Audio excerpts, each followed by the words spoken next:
मणिपुर की जो स्थिति है वो बहुत चिंताजनक है, और ये क्यों है, इसके बहुत सारे कारण हैं और कुछ राजनीतिक और नीतिगत कारण हैं। मणिपुर में जो इस बार हिंसा हुई है तो ये कोई नई बात नहीं है। वहाँ एथनिक समुदायों के बीच हिंसा होती है, 3 व्यापक समुदाय हैं वहाँ। 2014 के बाद सिचुएशन बिल्कुल बदलता है। मई में जो हिंसा भड़की वो विभत्स थी, ये सब जानते हैं। इसके बाद भी आप देखिएगा कि केंद्रीय सरकार ने कोई बहुत ज़्यादा सार्थक भूमिका नहीं निभाई है। बीजेपी की सरकार बनी थी मणिपुर में, शुरू में तो कांग्रेस से डिफेक्ट करके उन्होंने बनाया था।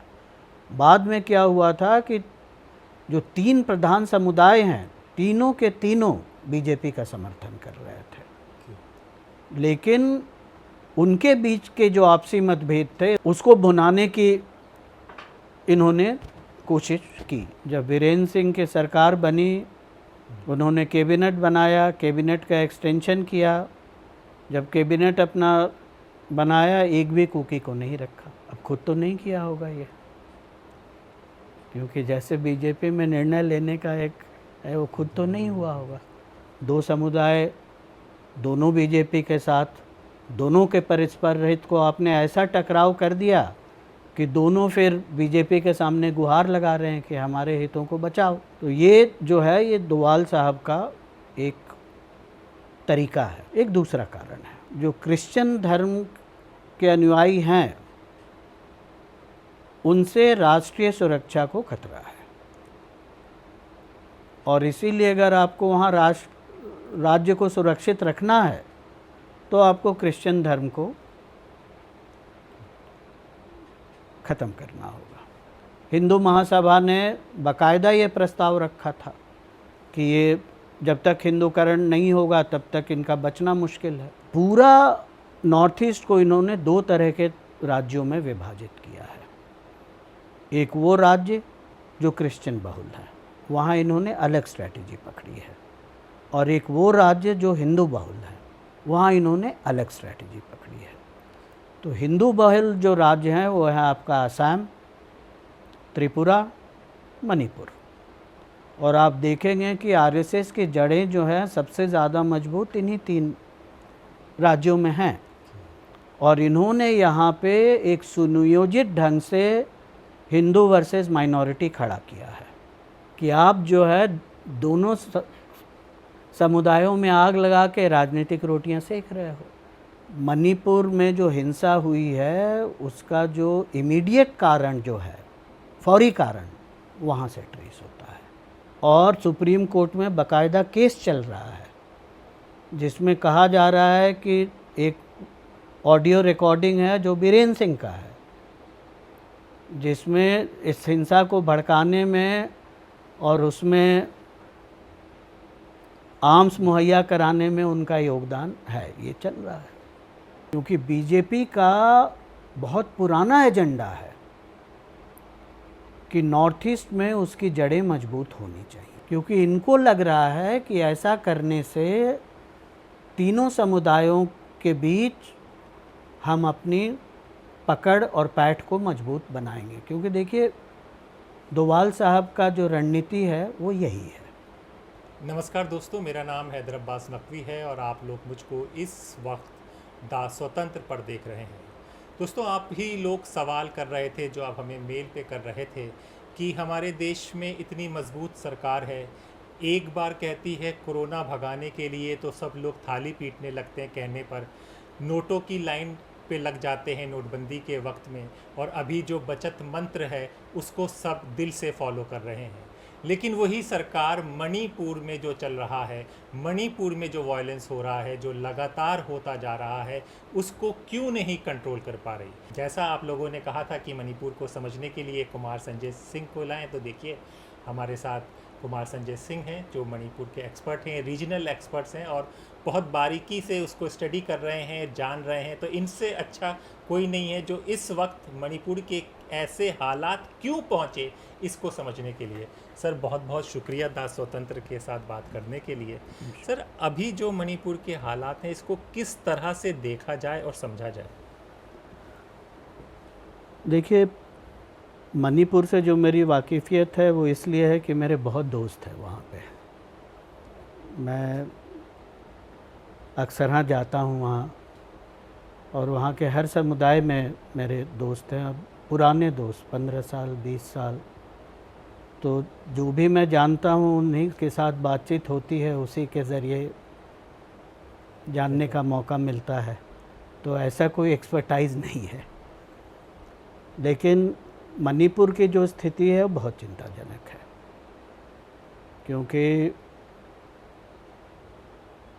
मार्च 2023 से एक चिंगारी वहाँ हुई जो मई 2030 तक आते आते एथनिक हिंसा में परिवर्तित हो जाती है और फिर रुकने का नाम नहीं लेती है।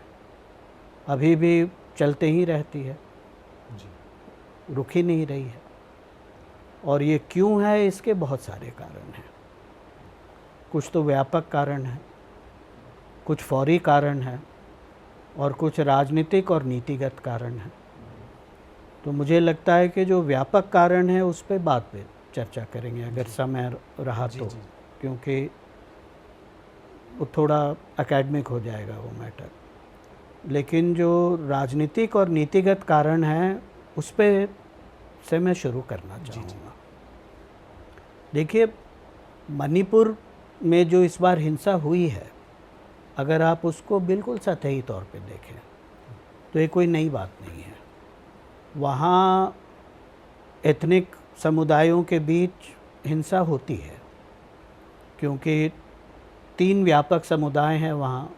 एक जो कुकीज़ो समुदाय के लोग हैं, फिर नागा समुदाय के लोग हैं, और घाटी, ये दोनों जो वहाँ के हिल्स हैं उसमें रहते हैं, और मैतेई लोग हैं जो मूलतः वैली में रहते हैं, हालांकि कुछ मैतेई गांव हिल्स में भी हैं। तो जब 3 समुदाय रह रहे हैं और 3 समुदाय के परस्पर हित एक जैसे नहीं हो, तो आपस में खटपट होने की स्थिति तो बनी रहती है। 2014 के बाद सिचुएशन बिल्कुल बदलता है, और आप देखिएगा कि 2014 के बाद एक ऐसी स्थिति पैदा होती है जहां मणिपुर, नागालैंड जो 2 वहाँ के बहुत महत्वपूर्ण राज्य हैं, उनकी जो आंतरिक समस्याएं थीं, जिस पे एक लंबे समय से समाधान की स्थिति की प्रक्रिया चल रही थी, जिसको नागा शांति वार्ता के नाम से हम लोग जानते हैं। राजेश पायलट साहब ने पहले बहुत ही बड़ी भूमिका निभाई थी जब उन्होंने सरकार और जो नागा संगठन था NSCN-IM उसके साथ वार्ता की ज़मीन तैयार की थी। वो चलते चलते आई, अभी तक समाधान नहीं हुआ है। और जब 14 का इसलिए कह रहा हूँ कि फ्रेमवर्क एग्रीमेंट साइन हुआ, उसके बाद मामला ठप पड़ गया। वही स्थिति आपको मणिपुर में दिखाई देगी, क्योंकि मणिपुर में मई में जो हिंसा भड़की वो विभत्स थी, ये सब जानते हैं। और बाद में जो कुछ वीडियो वगैरह रिलीज़ हुए, वो किस हद तक विभत्सता थी उसमें, वो सबको पता है। उसके बाद आप देखिएगा, उसके बाद भी आप देखिएगा कि केंद्रीय सरकार ने कोई बहुत ज़्यादा सार्थक भूमिका नहीं निभाई है इसके समाधान को लेकर। जैसे एक बार उन्होंने स्थानीय समुदायों के प्रख्यात लोगों को लेके एक शांति कमेटी बनाने का प्रस्ताव रखा था गवर्नर के नेतृत्व में, उसमें बीरेन सिंह का नाम डाल दिया। और बीरेन सिंह का नाम डाल दिया तो सारा मामला वहीं पे रुक गया, क्योंकि जो दूसरा समुदाय था उसने आने से मना कर दिया। अब ऐसा क्यों हो रहा है? ये एक बहुत बड़ी गुत्थी है जिसको समझना बहुत ज़रूरी है। और इसका कारण ये है कि 14 के बाद सीमावर्ती जो राज्य हैं उनके प्रति जो राजकीय नीति थी उसमें एक बहुत मेजर चेंज आता है। क्योंकि आप देखेंगे पहले इंदिरा गांधी के ज़माने में और उसके बाद भी जब भी समाधान के प्रयास किए जाते थे तो ये कोशिश की जाती थी कि जो समुदाय सबसे ज़्यादा आक्रामक है या उत्तेजित है उसके साथ समाधान किया जाए, लेकिन पूरी बात नहीं मानी जाए। जिसका नतीजा क्या होता था कि एक ही समुदाय के लोग को 4-5 राज्य में बांट देते थे। और 2 उदाहरण इसके हैं, एक नागाओं के साथ ऐसा ही हुआ, मीज़ों के साथ भी ऐसा ही हुआ। इस नीति का परित्याग कर दिया गया और इसके जगह एक दूसरी नीति आई, और वो नीति ये आई कि समुदायों को विभाजित मत करो, बल्कि 2 समुदायों के बीच जो हितों का भेद है उसके ऊपर अपनी राजनीति खड़ी करो। और इस जो नई नीति बनी इसके जो निर्धारक थे वो डोभाल साहब थे। डोभाल साहब ने अपना 3 सूत्रीय कार्यक्रम बताया था कि डिफेंस होता है, ऑफेंस होता है और ये परंपरागत रणनीति का हिस्सा है, लेकिन उन्होंने इसमें एक और चरण जोड़ दिया जिसको कहते हैं डिफेंस ऑफेंस, जिसमें उन्होंने कहा कि जो समुदायों के बीच में जो हितों के मतभेद हैं उनका इस्तेमाल करके राजनीति खड़ी करो ताकि वो कमज़ोर हो जाए आंतरिक रूप से।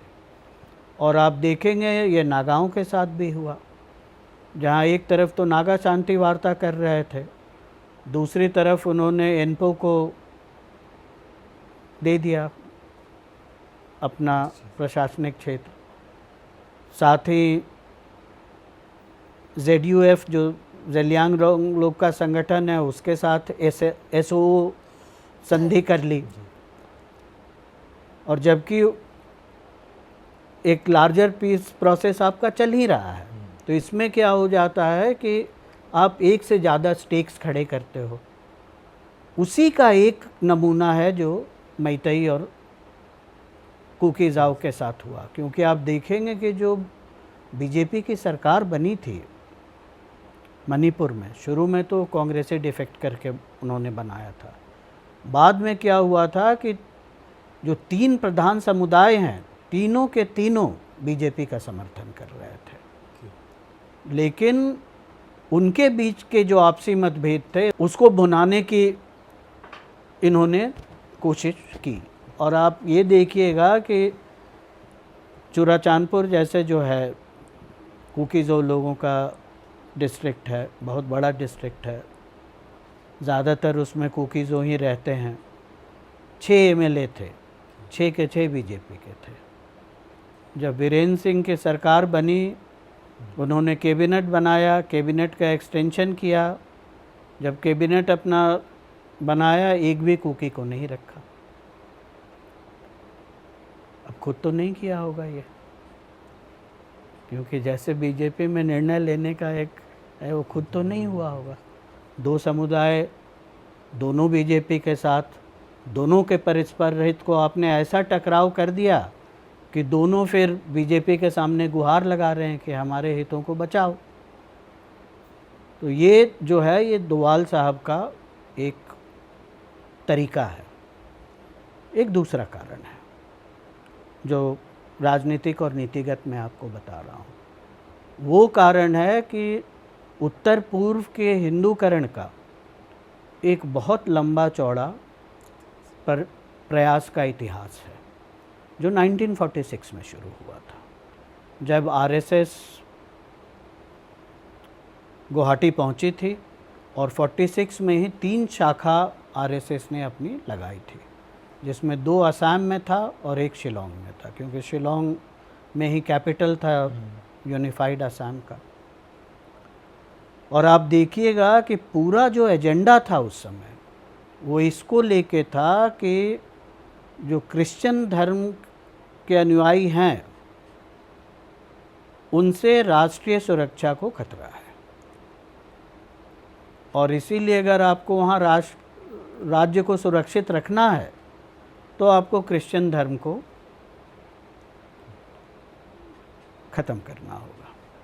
और ये प्रक्रिया जो 46 में शुरू हुई लगातार चलती रही। उसके बाद जो हिंदू महासभा है उसका भी ज्ञापन आया था 50s में, जब नागा और मिज़ो लोगों के बीच में राजनीतिक असंतोष का एक ज्वार भाटा उभरा था और एनएनसी नाम का एक संगठन बना था, फिज़ो जिसके नेता थे, और बाकायदा सशस्त्र संघर्ष शुरू हो गया था। उस समय भी हिंदू महासभा ने बाकायदा ये प्रस्ताव रखा था कि ये जब तक हिंदूकरण नहीं होगा तब तक इनका बचना मुश्किल है, भारत की एकता और अखंडता का बचना मुश्किल है। और 1960 के दशक में इन्होंने 3 मिशंस नॉर्थ ईस्ट में किया था, और इन तीनों मिशन का ये था कि किस तरह से ईसाई धर्म के प्रसार को रोकना है। ठीक है ना। अब देखिए इनका जो, जैसे हम लोग कहते हैं लेबोरेटरी ऑफ आरएसएस, इंडिया में जो आरएसएस की लेबोरेटरी थी वो सर्वप्रथम मध्य प्रदेश थी, उसके बाद गुजरात थी। उसी तरह से उत्तर पूर्व में जो आरएसएस की लेबोरेटरी थी वो नेफा थी। ठीक है ना, जिसको अब हम अरुणाचल प्रदेश के नाम से जानते हैं। और आप वहाँ देखेंगे कि प्राइमरी स्कूल्स पे आरएसएस ने वहाँ पे बहुत ही सुनियोजित ढंग से काम किया और शिक्षा के माध्यम से वहाँ अपनी एंट्री ली। और उसके बाद क्या किया कि जो वहाँ का परंपरागत आदिवासी धर्म था उसको आदि हिंदू धर्म के रूप में पेश किया, जिसको दोनों पुलोई धर्म कहते हैं। और ये फार्मूला इन्होंने उठा के मणिपुर की जो घाटी है उसमें लगाया, क्योंकि मणिपुर की जो घाटी है इसमें ज़्यादातर मैतेई वैष्णव हैं, लेकिन मैतेई वैष्णव बने हैं वर्ल्ड वॉर के समय, फर्स्ट और सेकेंड वर्ल्ड वॉर के बीच में। उसके पहले वो वैष्णव नहीं थे। वहाँ एक और धर्म था जिसको सनामही कहते हैं। और जब ये कुकी और मैतेई के, कुकी जो और मैतेई के बीच में जब हिंसा और प्रतिहिंसा का दौर चल रहा था, तो आप देखेंगे बहुत सारे लोग जो कि आरएसएस से प्रभावित थे और आरएसएस उनसे वीडियो बनवा रहा था जिसमें स्पष्ट कहा गया था कि सनामही जो धर्म है वो आदि हिंदू धर्म है। ठीक है ना। देखिए जो पूरा इनका गेम प्लान है, पूरा नॉर्थ ईस्ट को इन्होंने 2 तरह के राज्यों में विभाजित किया है। एक वो राज्य जो क्रिश्चियन बहुल है, वहाँ इन्होंने अलग स्ट्रैटेजी पकड़ी है, और एक वो राज्य जो हिंदू बहुल है, वहाँ इन्होंने अलग स्ट्रैटेजी पकड़ी है। तो हिंदू बहुल जो राज्य हैं वो है आपका असम, त्रिपुरा, मणिपुर। और आप देखेंगे कि आरएसएस की जड़ें जो हैं सबसे ज़्यादा मजबूत इन्हीं 3 राज्यों में हैं। और इन्होंने यहाँ पे एक सुनियोजित ढंग से हिंदू वर्सेस माइनॉरिटी खड़ा किया है, जो असम और त्रिपुरा में मुस्लिम है, मणिपुर में वो क्रिश्चियन है। तो ये एक सांप्रदायिक राजनीति के सांप्रदायिकरण का एजेंडा है जो आरएसएस लगातार बढ़ाई जा रही है। और इसमें आप देखेंगे आरएसएस के जो श्रेष्ठ के नेतृत्व हैं उन्होंने बोला भी था कि ये जो हिंसा चल रही है क्रिश्चियन कॉन्स्पिरेसी है। आप याद कीजिए, जी जी, साफ बोला था क्रिश्चियन कॉन्स्पिरेसी है। तो ये जो एजेंडा है, ये मणिपुर की जो हिंसा चल रही है इसका समाधान होने नहीं देगा। आप जो मर्जी कर लो, नीतिगत आधार पे कुछ व्यापक ढांचागत कारण भी हैं, उस पर हम लोग 2 मिनट बाद चर्चा करेंगे। और इसीलिए आप देखेंगे कि जो भी केंद्रीय नीतियां अनाउंस होती हैं वो कागज़ तक ही सीमित रह जाती हैं। अंतर्जातीय इंटर एथनिक क्लैश को रोकने के लिए उसको ग्राउंड लेवल पे उतारा ही नहीं जाता है। वो बीरेंद्र सिंह का तो मैंने आपको एग्जाम्पल दिया। फिर उन्होंने एक समिति बनाने का निर्णय लिया था जिसकी बैठक नहीं हो रही है। तो अब ये क्या है, क्या दर्शा रहा है कि आप जो है दोनों समुदायों में आग लगा के राजनीतिक रोटियां सेक रहे हो। और ये अगर स्थिति रहेगी तो समाधान कहाँ से होगा। ठीक, ये है। इसके अलावा एक और कारण है, और इसको हम लोग अंग्रेज़ी में जिसको बोला जाता है रियल पॉलिटिक, राजनीतिक यथार्थवाद। होता क्या है, आप चीफ मिनिस्टर तो बना देते हैं, उसके बाद जिस तरह से राजनीति डेवलप करती है, हर एक पार्टी के अंदर फैक्शंस होते हैं, गुट होते हैं, गुटों के बीच में टकराव होता है। मणिपुर में ये हुआ था। जैसे ही मार्च 2023 में 21 मार्च 2023 को बीरेन सिंह साहब ने अपना कैबिनेट बनाया, और फिर अप्रैल 2022 में कैबिनेट बनाया और अप्रैल 2023 में उसका एक्सपेंशन किया, विस्फोट हो गया। सबसे पहले तो कुकी एमएलए थे चोराचांदपुर के, वो बिदके कि हमने पूरा समर्थन किया, पूरा योगदान जो बीजेपी के जीत में उसमें बहुत बड़ा हमारा हिस्सा है, हमें प्रतिनिधित्व नहीं मिल रहा है। और उसके बाद बीरेन सिंह ने जिस तरह से राजनीतिक शक्तियों का केंद्रीकरण अपने हाथ में कर लिया था, from with in the valley, जो मैतेई समुदाय के भी एमएलए थे, उनको भी इससे नाराज़गी थी, तो उनमें से कई ने रिज़ाइन किया और वो आके दिल्ली बैठ गए। और आप देखेंगे कि अप्रैल 2023 में जब ये नाराज़गी बढ़ती है, मणिपुर में जो हिंसा हुई है उसका जो इमीडिएट कारण जो है, फौरी कारण, वहाँ से ट्रेस होता है। और आप देखेंगे कि 3 मुद्दे थे जो ज्वलंत मुद्दे थे, लेकिन जिनके ऊपर कंबल वम्बल ढक के रखा हुआ था। एक था इविक्शन का मैटर, जो वहाँ के रिज़र्व फॉरेस्ट थे उसमें गांव बने हुए थे, और गांव बनते हैं तो गांव ही नहीं बनता है, वो ईसाई कबीले हैं तो चर्च भी बनता है, वो बने हुए थे। इस पे ऑर्डर आया हुआ था कि इनका इविक्ट करो, जिसको हाई कोर्ट ने 2020 में रोक दिया था कि भाई अब अभी रहने दो, मत करो, क्योंकि स्थिति खराब होने की संभावना थी। वहाँ एक जस्टिस साहब थे, जस्टिस मुरलीधरन, उन्होंने ये जो स्टे था उसको हटा दिया, और स्टे हटने का नतीजा क्या हुआ कि इविक्शन का जो प्रोसेस था वो चालू हो गया, और बहुत तेज़ी से चालू हुआ, जिसमें कुछ गिरजा भी डैमेज हो गए। और जिसके चलते क्या हुआ कि जो मणिपुर के जो कुकीज़ो समुदाय का एक संगठन है, indigenous tribals leaders front, ITLF, उसने इस पे विरोध करना शुरू किया, और इस विरोध में छिटपुट हिंसा की घटनाएं हुई। आंसू गैस चले, इन्होंने भी अपने तरफ से पत्थरबाजी की, लेकिन ये सारा जो हिंसा हो रहा था वो मैतेई समुदाय की तरफ नहीं हो रहा था, वो सरकार की नीतियों के खिलाफ में हो रहा था।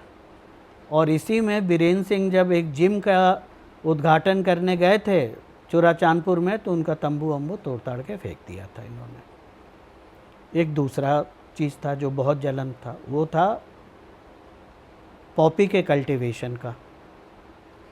पॉपी का कल्टीवेशन मणिपुर में बहुत बढ़ गया है। देखिए, मैं तथ्य के खिलाफ नहीं जाता हूँ, क्योंकि पुराना मार्क्सवादी हूँ, तथ्य मेरे लिए बहुत इम्पोर्टेंट है।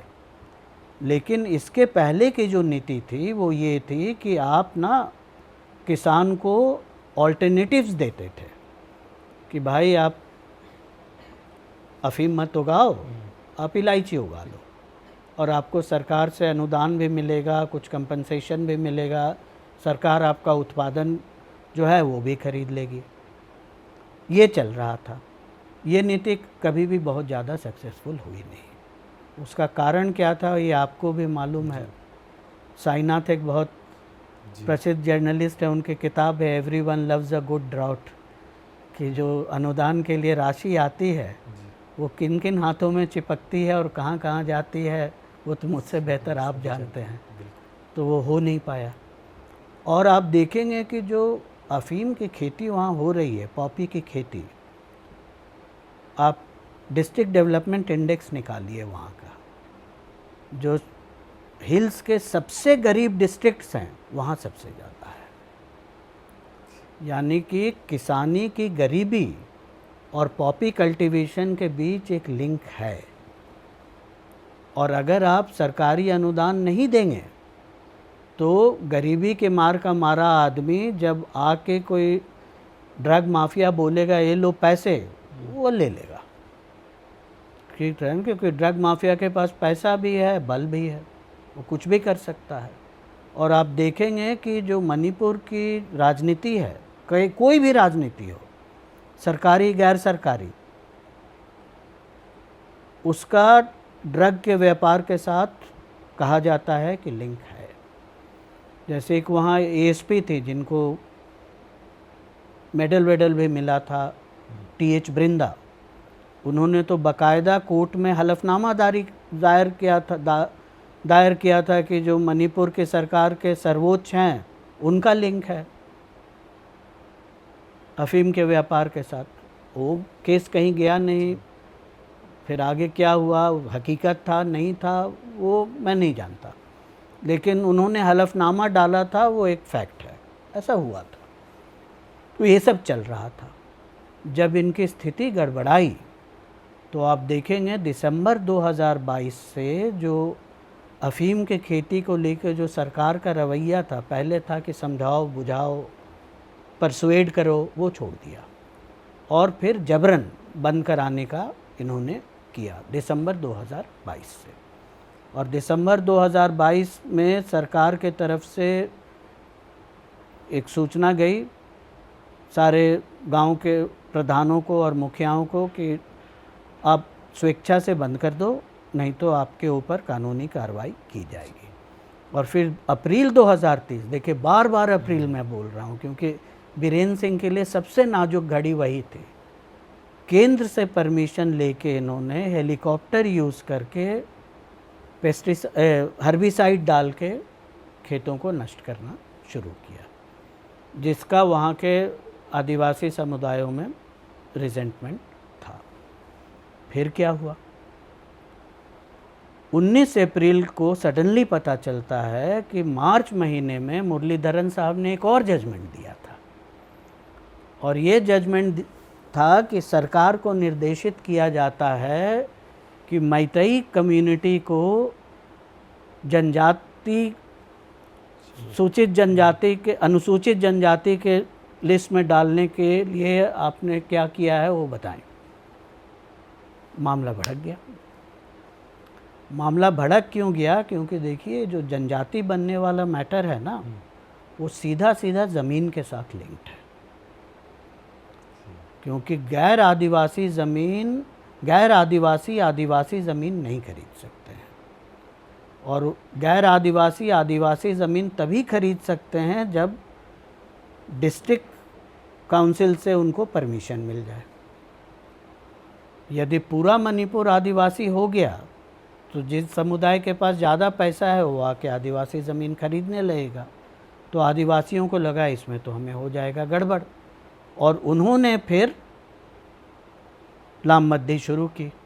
All tribal students union Manipur ने रैलियां बुलाई, कोर्ट गए, रैली बुलाई, और इसमें नागा, कुकी सब थे शामिल, जितने जनजाति थे सब थे शामिल। और विरोध में जो ग्रुप था जो गया था कोर्ट में केस लेके कि हमें अनुसूचित जनजाति बनाओ, उसने इम्फाल में बोला हम रैली करेंगे। ये हुआ था आपको 3 मई को, और 3 मई के देर शाम चर्चों पे हमला शुरू होता है। अब आप बताइए। और सुप्रीम कोर्ट में बाकायदा केस चल रहा है जिसमें कहा जा रहा है कि एक ऑडियो रिकॉर्डिंग है जो बीरेन सिंह का है, जिसमें इस हिंसा को भड़काने में और उसमें आर्म्स मुहैया कराने में उनका योगदान है। ये चल रहा है। ये अब देखिए, जब स्थिति ऐसी होती है तो सिचुएशन हो जाता है बहुत गड़बड़, क्योंकि जब केंद्रीय राज्य ये चाहे ही नहीं कि जो जनजातियों के बीच में दुश्मनियां हैं, दुश्मनी है, उसका समाधान हो तो उसको वैसे ही छोड़ देंगे जैसे वो है। और आपको ये मालूम है कि जहाँ भी इस तरह के दंगे शुरू हो जाते हैं और उसमें धर्म का कलेवा चढ़ जाता है तो वो फिर रुकता नहीं है। और आप देखिएगा कि अगर आप मणिपुर जाएंगे तो बाकायदा एथनिक बेसिस पे स्टेट बट गया है। मैतई कुकी के इलाके में नहीं जा सकता है, कुकी मैतई के इलाके में नहीं जा सकता है, और अब नागा कुकी में भी एक डिफरेंसेस शुरू हो गया है। ठीक है ना। ये जो सारा कुछ हो रहा है ये तभी रुक सकता है अगर केंद्र जो है एक सकारात्मक भूमिका निभाने के लिए इच्छुक हो।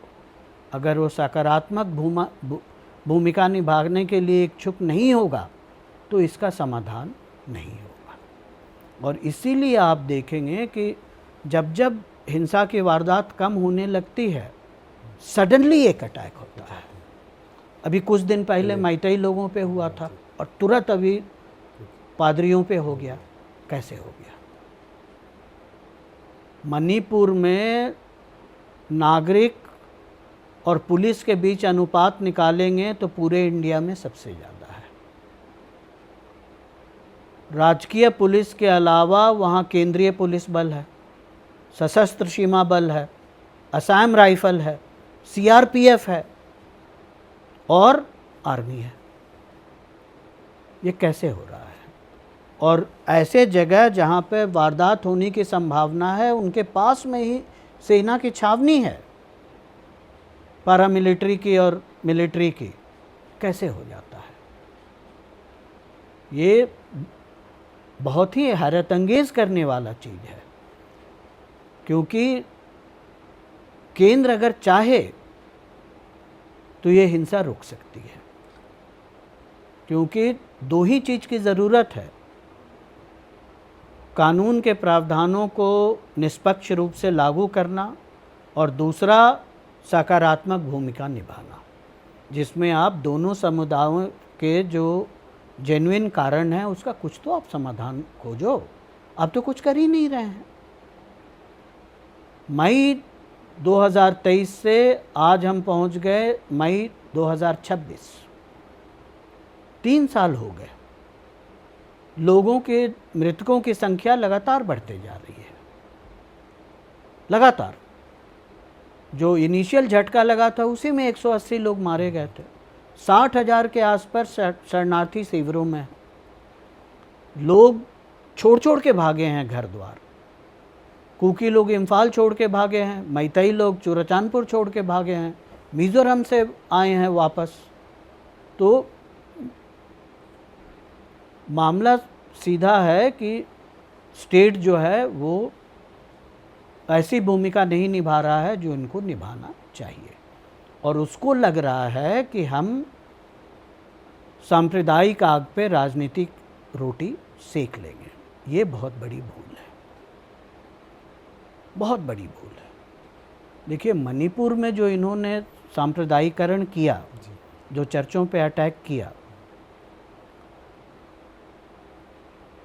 सबसे जो भीषण अटैक हुआ था वो 3 मई से लेकर 6 मई तक था। और 3 मई से लेकर 6 मई के बीच में जो अटैक हुआ है उसमें नागा चर्चों पे भी अटैक हुआ, कुकी चर्चों पे भी अटैक हुआ। कुकी जाऊ एक बड़ा समुदाय है, हर जाऊ कुकी नहीं होता है और उनके बीच में भी डिफरेंसेस हैं। वो चुराचांदपुर में, अब वो सब में मैं जानना नहीं चाहता, उनका आपस में भी झगड़ा हुआ है। और जब आपने ये अटैक किया, आपने सिंगल आउट किसको किया? धार्मिक संस्थाओं को। मतलब 200 से ऊपर मैतई चर्चों को गिरा दिया गया। उनके जो संपत्ति के कागजात थे वो जला दिए गए, ताकि वो उसका प्रूफ नहीं रहेगा तो उस संपत्ति को किसी और चीज़ के लिए इस्तेमाल कर लेंगे। गिरजा से संबंधित ऑफिसेस पे अटैक हुआ, और गैर जो मैतई चर्च थे वो उनकी तो तादाद काफ़ी ज़्यादा है। सुप्रीम कोर्ट में बाकायदा इस पर केस चल रहा है 2 केस, 2 चर्च हैं, एक रोंगमी का चर्च है और एक कोम का चर्च है, उस पे भी अटैक हुआ था 3 तारीख को ही। क्लियर कट था। और आपने मैतेई समुदाय को हिंदुत्व के आग में लपेटना चाहा। कुछ स्थानीय संगठन हैं जो रूढ़िवादी हैं। देखिए, मैं बहुत जी, ध्यान से शब्द का इस्तेमाल कर रहा हूँ, मैं उनको सांप्रदायिक नहीं बोल कह रहा हूँ, बिल्कुल। वो रूढ़िवादी हैं। अरम्बई तेंगोल और मैतेई लिपुन, वो जो परंपरागत मैतेई पद्धति थी सामाजिक संरक्षण शासन, उसकी वो वकालत कर रहे हैं। उनमें से कुछ लोग जब वो मणिपुर के बाहर पढ़ने गए थे तो एबीवीपी के भी संपर्क में आए थे, तो वो उन सब संपर्कों का ये करके इन्होंने इनका भी इस्तेमाल किया। और जो हिंसा हुई थी, एथनिक हिंसा, उसमें इनके संगठनों के, इन 2 संगठनों के सदस्य की भूमिका थी। वो काले शर्ट वर्ट पहन के घूमते थे, उनका भी आपने इस्तेमाल कर दिया। आग तो लग गई। अब आप देखिए, मणिपुर जो है ना, उसका एक बहुत पिक्यूलियर राजनीतिक इतिहास है। और वो राजनीतिक इतिहास क्या है? 2, कि वहाँ राजनीति का प्रधान स्वरूप एथनिक होता है, धार्मिक नहीं होता है। और आप देखिएगा, जो गिरजा पे भी अटैक हुआ, वो भी, उसका भी स्वरूप एथनिक हो गया, क्योंकि 6 मई के बाद गैर कुकी चर्चों पे अटैक नहीं हुआ है। इतना ही नहीं, जो सुप्रीम कोर्ट में केस चल रहा था, उसमें जो Meitei church committee of Manipur है, उसने कहा कुकीजाऊ लोगों से कि जो आपने हमारे चर्चों को भी शामिल कर रखा है वो आप हटा दो, हम अलग जाएंगे सुप्रीम कोर्ट। तो इसका मतलब है कि आप देख लीजिए, सांप्रदायिकरण तो है लेकिन वो कलेवर है, अंदर से जो काम कर रहा है वो एक एथनिक अभिव्यक्ति है राजनीति की और समाजशास्त्र की। ये बीजेपी समझ नहीं रही है, और ये नहीं समझना एक बहुत बड़ी निर्णायक भूल होगी। कैसे होगी वो मैं भी आपको 2 मिनट में बताता हूँ।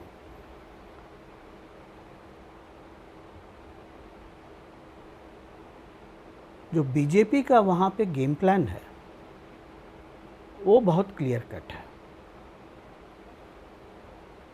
और इसके लिए मुझे मणिपुर से 2 मिनट के लिए बाहर भी निकलना पड़ेगा, क्योंकि बीजेपी का बहुत पुराना एजेंडा है कि नॉर्थ ईस्ट में उसकी जड़ें मजबूत होनी चाहिए।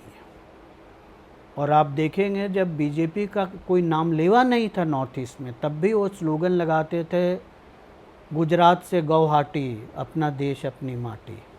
मतलब नॉर्थ ईस्ट, गुवाहाटी, गुवाहाटी पहले आसाम ही था ना, पूरा नॉर्थ ईस्ट, पूरा नॉर्थ ईस्ट आसाम था, तो ये लगाते थे वो नारा। उन्होंने जो पेनिट्रेट किया है नॉर्थ ईस्ट में, उसके लिए 3 राज्य अहम है, और ये पता नहीं कांग्रेस क्यों नहीं समझती है। 3 राज्य अहम है। इन 3 राज्यों में अगर आपने इनको राजनीतिक शिकस्त दे दी तो नॉर्थ ईस्ट से इनका बोरिया बिस्तर उठ जाएगा। वो है असम, त्रिपुरा और अब मणिपुर। ये तीनों हिंदू प्रधान देश है, राज्य हैं। और आप देखिएगा कि वहाँ जब ये घुसे तो इन्होंने अपने राजनीति के अनुसार, अपने विचारधारा के अनुसार, वहाँ में जो सामाजिक मतभेद थे, सामाजिक दूरियां थीं, उसको इस्तेमाल करने की कोशिश की। क्योंकि नॉर्थ ईस्ट जो है ना, वो सब नेशनलिज्म के लिए जाना जाता है, क्षेत्रीय अस्मिता के लिए जाना जाता है। ठीक उसी तरह से जैसे महाराष्ट्र जाना जाता है, जैसे तमिलनाडु जाना जाता है। और वहाँ के लोग जब बाहरी बोलते थे, वो बाहरी में धर्म नहीं होता था। बाहरी का मतलब बाहरी, जो वहाँ का 1972 के बाद आया है वो बाहरी है। पहले तो 60s का वो कह रहे थे कि उसके बाद का आप बाहरी करो जी। और आप देखिएगा कि असम में बहुत बड़ा एजिटेशन हुआ था आसू का और एजीपी का। इन्होंने क्या किया, जब ये घुसे असम के राजनीति में और कांग्रेस को तोड़ दिया और फिर अपनी वहाँ पे सत्ता बना ली। इंटरेस्टिंगली आप देखेंगे कि इनकी सत्ता बनी, जो 2 चीफ मिनिस्टर आए दोनों आरएसएस के नहीं थे। सोनोवाल साहब एजीपी के थे, हेमंत बिस्वा शर्मा कांग्रेस के थे। तो इन्होंने जो बाहरी वाला जो मुद्दा था उसमें एक बहुत इंटेलिजेंट म्यूटेशन कर दिया, परिवर्तन कर दिया, और बाहरी को उन्होंने जोड़ दिया बंगाली स्पीकिंग मुसलमान, जबकि पहले था बंगाली भाषी, बांग्ला भाषी। उससे वो कहते थे वो हिंदू हो, मुसलमान हो, पूर्वी बंगाल का हो, पश्चिमी बंगाल का, हमको उससे लेना देना नहीं है। हमारा जो इंडिजिनस कम्युनिटी है वो उसका ज़मीन है, इसको बचा के रखना है। तो इस तरह से इन्होंने असम में बहुत सक्सेसफुली बाहरी को हिंदू कर दिया, हिंदू वर्सेस मुस्लिम कर दिया। यही पैंतरा इन्होंने त्रिपुरा में किया, जहां बाहरी को इन्होंने हिंदू वर्सेस मुस्लिम कर दिया। ठीक है ना, क्योंकि त्रिपुरा में जो गैर आदिवासी हैं उसके मेजॉरिटी तो बांग्लादेश से आए हैं, उसमें कुछ हिंदी हैं, कुछ मुसलमान हैं। तो हिंदू स्थानीय हो गए, जो मुसलमान हैं वो बाहरी हो गए। यही स्ट्रैटेजी ये चल रहे हैं मणिपुर में। और मणिपुर में आप देखेंगे कि जो मैतई कुकीजाओ जो झगड़ा है, इसमें एक बहुत पिक्यूलियर फेज ये यूज़ करते हैं, एक्सटर्नल नार्को टेररिस्ट, बाहर से जो आए हैं और नार्को टेररिज्म करते हैं, एंड दे आर क्रिश्चियंस। ये आरएसएस का एडिशन है, बाहरी वाला एंगल यहाँ भी ले आए। सबसे इंटरेस्टिंग बात यह है कि जो so called external narco terrorist का खतरा मणिपुर में बता रहे हैं, उससे ज़्यादा लोग तो मिज़ोरम में आए हैं। मिज़ोरम में क्यों नहीं हुआ? क्योंकि मिज़ोरम में आरएसएस हावी नहीं हो पाया है। वो क्यों नहीं हो पाया वो अभी मैं आपको 2 मिनट में बतलाता हूँ। और ये एक्सपेरिमेंट ये चल रहे हैं, ये मणिपुर में फेल करेगा। फेल क्यों करेगा? क्योंकि देखिए, राजनीति जब बढ़ती है ना, उसमें भूगोल का बहुत बड़ा रोल होता है, आप चाहें या ना चाहें। असम मतलब उत्तर पूर्व की राजनीति का जो भौगोलिक धुरी है वो कालांतर में बदला है।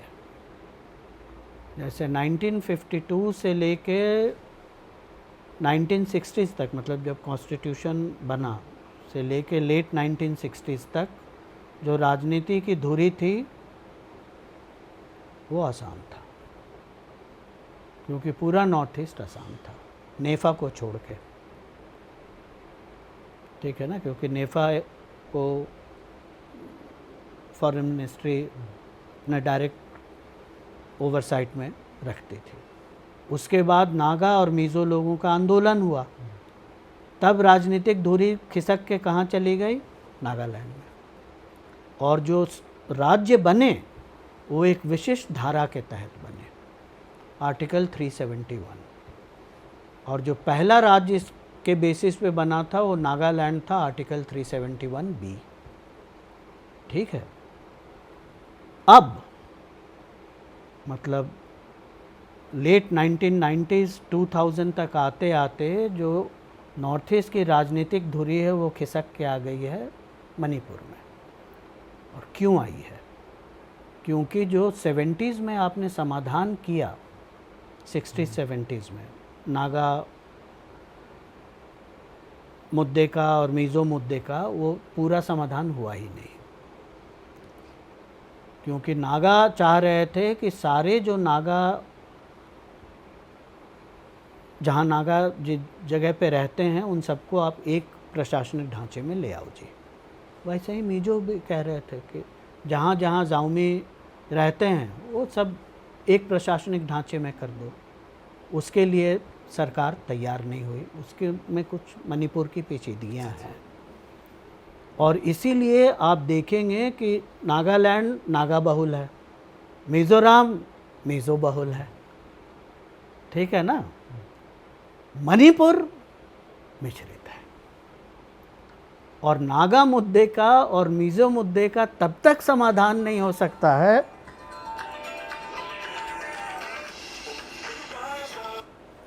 जब तक मणिपुर में इन 3 समुदायों के बीच में जो आपसी संबंध है उसका समाधान नहीं होगा।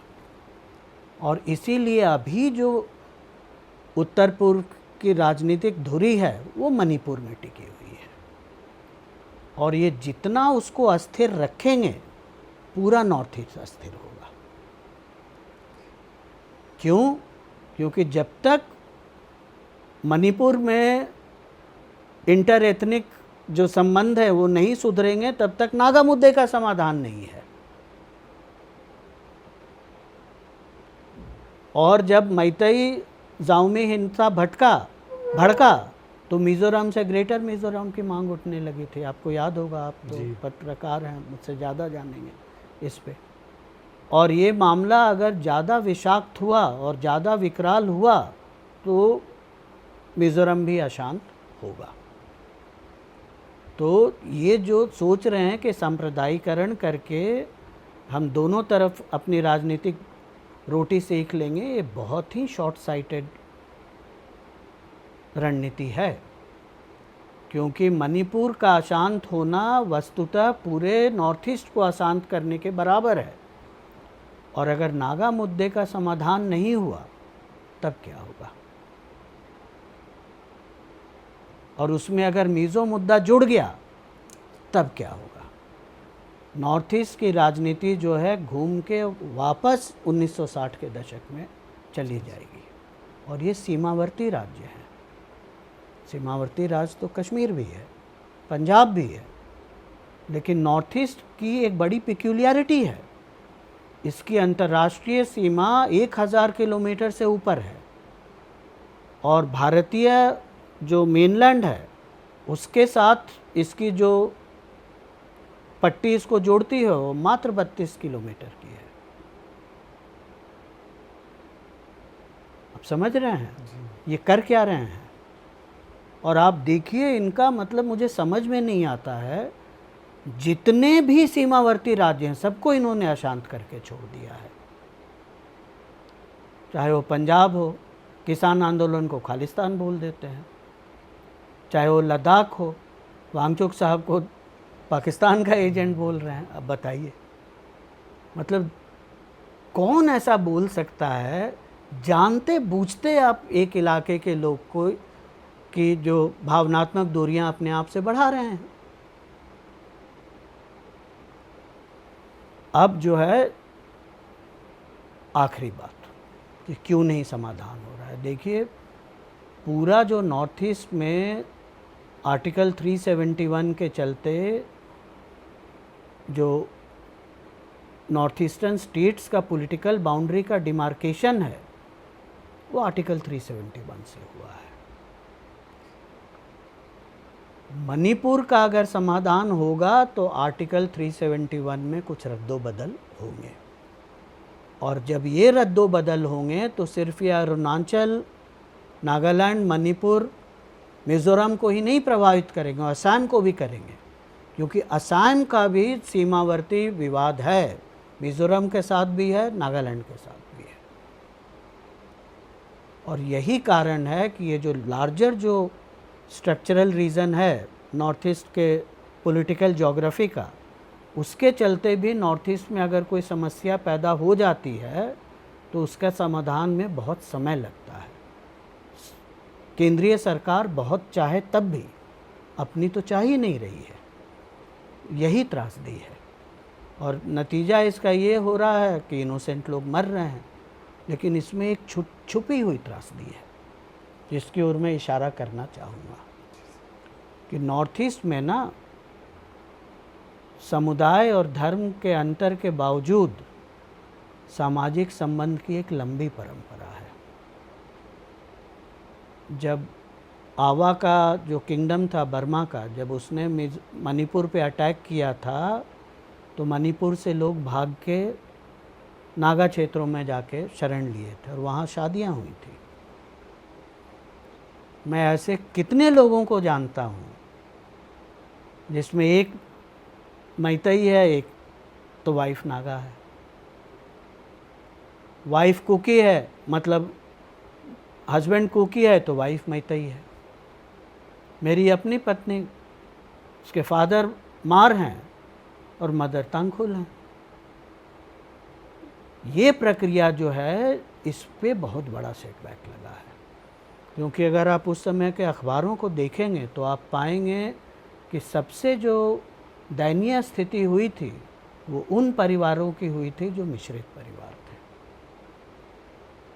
और ये अपवाद नहीं है, वहाँ का जो पुलिस का डीजीपी था वो कुकी था, उसकी बेटी एक मैतई से शादी करना चाह रही थी जब ये झगड़ा हुआ था, फिर उन्होंने मणिपुर से भाग के बाहर जाके शादी की। तो ये है, मतलब दैनिक जीवन में जो, दैनिक जीवन तो बहता पानी है। आप देखिए, बदमाश से बदमाश सांप्रदायिक होता है, बोलता है यार लेकिन ये मेरा दोस्त है, ये वैसा नहीं है। मुसलमान तो बदमाश होते हैं लेकिन ये मेरा दोस्त है, ये दिवाली पे मेरे यहाँ आके मिठाई खाता है। अब उसको कौन बताए कि यार तो सब खाते हैं, जैसे हम ईद पे जाके सेवई खाते हैं, तो अब ये कौन बताएगा इनको। तो ये है हालत और यही है पूरी त्रासदी। तो बस ये एक आखिरी सवाल, जो आयोग बनाया जा रहा है, जो बार बार डेट बढ़ती जा रही है, तो ये क्या करे? नहीं समाधान करना चाहते हैं। ये पहला अटेम्प्ट नहीं लिया इन्होंने। हिंसा जब शुरू हुई थी तो वहाँ जो उस समय महिला थी गवर्नर, वो गई थी और पता चला कि महिलाओं के साथ रेप हुआ है, वो हिल गई थी और उन्होंने फिर कहा कि भाई आप शांति के लिए एक समिति बनाओ, उसके लिए राज़ी हो गए और फिर ये शर्त डाल दी कि बीरेन उसमें रहेंगे। मतलब सीधे मना नहीं किया, लेकिन ऐसी शर्त डाल दी कि मामला स्थगित हो गया, क्योंकि इनको लग रहा है कि ऐसा करने से तीनों समुदायों के बीच हम अपनी पकड़ और पैठ को मजबूत बनाएंगे। क्योंकि देखिए, डोवाल साहब का जो रणनीति है वो यही है कि इंटर एथनिक झगड़े बढ़ाते रहो, सारे कम्युनिटीज़ कमज़ोर रहेंगे। जब कम्युनिटीज़ कमज़ोर होंगे तो आश्रित किस पे होंगे? केंद्र पे होंगे, और केंद्र पे तो वैसे भी निर्भरता है क्योंकि सारा फंड उनके पास है। ये है दिक्कत, वो बनाएंगे नहीं। आप देख लीजिएगा, और बनेगा तो कुछ ऐसे लोग को डाल देंगे कि वो झगड़े का कारण बन जाएगा।